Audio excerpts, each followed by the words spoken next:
Kita ada untuk saling melengkapi, bukannya untuk meniadakan.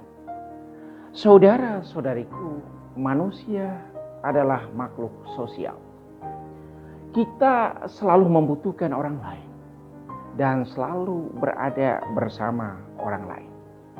Walaupun kita berada di suatu tempat yang secara fisik, kita hanya seorang diri, tetapi tetap di saat itu kita ada bersama orang lain.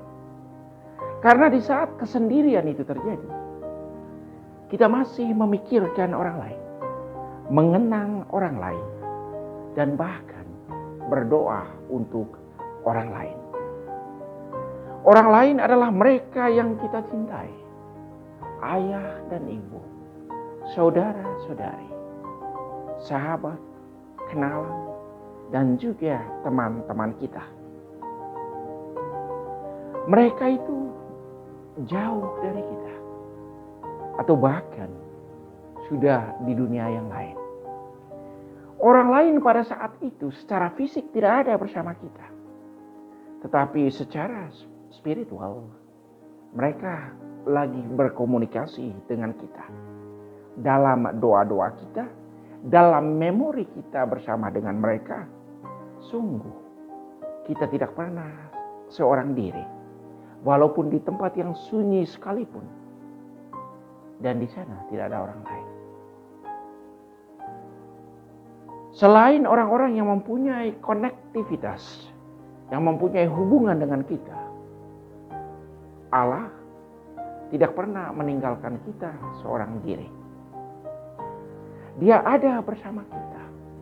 Cinta dan belas kasih-Nya selalu menyertai kita.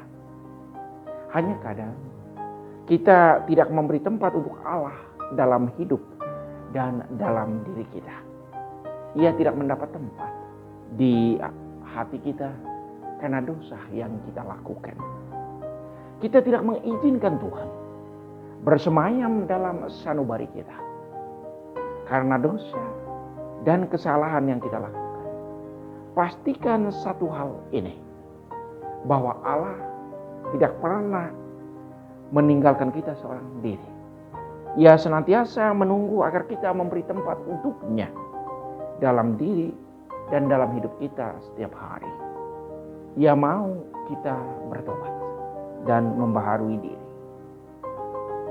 Yehezkiel mengingatkan kita, setiap orang memiliki tanggung jawab sosial. Karena itu ia mengingatkan bahwa setiap orang dalam kehidupannya setiap hari memiliki tanggung jawab sosial untuk kebaikan bersama. Kita mempunyai tanggung jawab sosial untuk menyampaikan hal yang benar kepada orang lain. Terutama untuk memperbaiki kesalahannya. Dalam bahasa Yehezkiel persisnya, kita mempunyai tanggung jawab untuk memperbaiki kejahatan yang orang lain lakukan. Kejahatan yang dimaksudkan Yehezkiel yaitu kalau orang tidak mendengarkan firman Tuhan dan tidak mengikutinya. Di saat orang tidak mendengarkan firman Tuhan, itu artinya orang itu tidak menghiraukan dan tidak memberi tempat buat Allah dalam hidupnya. Kita semua mempunyai tanggung jawab sosial untuk saling mengingatkan teristimewa tentang kejahatan, supaya kita terbebaskan dari tuntutan tanggung jawab sosial. Itu pesan Nabi Yehezkiel. Kita mesti menyampaikan itu kepada orang yang melakukan kejahatan. Peringatkanlah mereka demi namaku. Yehezkiel bab 33 ayat 7. Sebagai makhluk sosial, kita ikut bertanggung jawab untuk memperbaiki kesalahan orang lain dan saling mengingatkan, memberikan contoh yang baik, atau juga dengan tutur kata dan tindakan konkret dalam kehidupan setiap hari. Santo Paulus mengajak kita di saat ia mengajak orang Roma. Kita semua dipanggil untuk saling mengasihi. Kasih adalah kepenuhan hukum Taurat. Itu bisa kita baca dalam surat kepada orang di Roma bab 13 ayat 8 sampai 10. Perintah tentang mengasihi Allah dan sesama seperti kita mengasihi diri sendiri itu sudah ada sejak awal dalam hukum Musa. Dan kemudian orang yang hidup dalam kasih, artinya orang itu tidak melakukan kejahatan. Mestinya ia mencintai satu sama lain. Maka nasihat Yesus untuk kita semua, kearifan untuk saling menegur, saling mengingatkan sudah setua usia generasi manusia. Dalam setiap budaya itu juga diajarkan dan dibiasakan tentang hal yang sama. Pada masa Yesus, ia sudah menasihati, apabila saudaramu berbuat dosa, tegurlah dia di bawah 4 mata. Kalau dia tidak mendengarkan nasihatmu, bawalah seorang atau 2 orang lain, supaya orang itu bisa mendengarkan dan mengikutinya. Jika orang itu masih tidak mau mendengarkan mereka, sampaikanlah soalnya kepada jemaat, kepada lebih banyak orang lagi. Kalau masih tidak mau mendengarkan jemaat, anggaplah orang itu tidak mengenal Allah.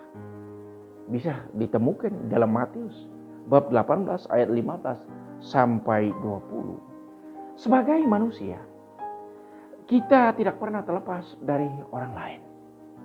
Walaupun kita tinggal seorang diri sekalipun, kita masih dikelilingi oleh bantuan orang lain. Misalnya, kita sendirian di suatu rumah. Di saat itu kita tidak benar sendirian. Karena kita masih hidup dari bantuan orang lain. Listrik orang lain yang temukan. Air orang lain yang alirkan. Rumah orang lain yang bangunkan. Makanan, telepon, serta kebutuhan lainnya, orang lainlah yang bantu. Atau misalnya, kita pergi menyendiri di suatu tempat, di suatu pulau, padang gurun, gunung, atau gua. Di sana kita tidak benar sendirian. Karena di tempat itu kita masih memikirkan orang lain, tentang ayah dan ibu, tentang orang yang pernah kita cintai, sahabat atau kenalan. Kita tidak pernah sendirian. Kita selalu bersama orang lain. Kehadiran orang lain bisa secara fisik dan juga bisa secara spiritual. Orang yang kita cintai bisa hadir kapan saja dalam hidup kita. Teristimewa di saat kita merindukan mereka. Saya sering merasakan itu. Kehadiran orang yang saya cintai. Ayah dan ibu. Dikala saya merindukan mereka, saya mendoakan mereka.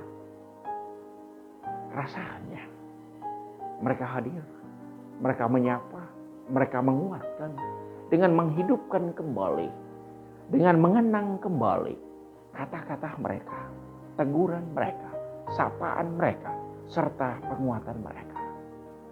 Ayah dan ibu sudah lama pergi. Karena itu kepada mereka, semoga beristirahat dalam damai. Yesus katakan, di mana 2-3 orang berkumpul dalam nama Tuhan, Ia hadir di tengah-tengah mereka. Matius bab 18 ayat 20. Ya, itu sungguh benar. Kita semua diciptakan menurut gambaran Allah. Kejadian bab 1 ayat 26 dan juga bab 5 ayat 1. Setiap kita menghadirkan Allah untuk orang lain. Anda sadar atau tidak? Itu tanggung jawab moral kita. Menghadirkan Allah bagi sesama karena kita adalah gambaran Allah. Pertanyaan untuk kita, apakah dalam hidup setiap hari kita menghadirkan Allah untuk orang lain?